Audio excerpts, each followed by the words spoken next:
Pour ce jour 1, je vais te demander de prendre du recul sur les situations d'opposition et ça va te permettre de prendre de la hauteur et de décrypter un petit peu la dynamique entre ton enfant et toi. Donc, j'ai préparé toute une liste de questions et réponds de manière le plus honnête parce qu'il s'agit d'aller vraiment au fond des choses et il n'y a rien de culpabilisant. C'est juste pour faire ressortir comment ça se passe. Donc, tu vas avoir des questions comme d'identifier dans quelle situation l'opposition se déclenche. Est-ce que cette opposition elle se déclenche à chaque fois dans cette situation-là? Est-ce que c'est toujours? Est-ce que c'est parfois? Et dans quelle situation ça peut se déclencher occasionnellement?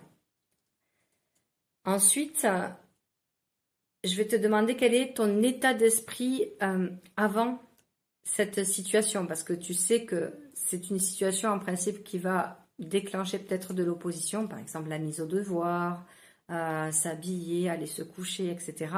Donc voilà, dans quel état d'esprit tu es, avec des questions vraiment sur ce que tu penses, comment tu es dans ton corps, etc., etc.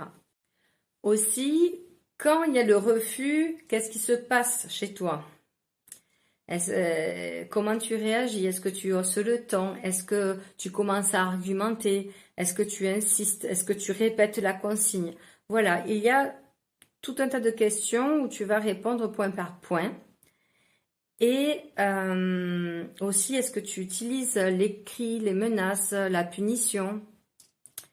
Et après, dans un deuxième temps, je vais te demander de choisir une situation concrète et de dérouler un peu tout le contexte, ton état d'esprit, comment tu interviens, qu'est-ce qui se passe quand il te dit non et voilà comment ça aboutit. Voilà pour aujourd'hui.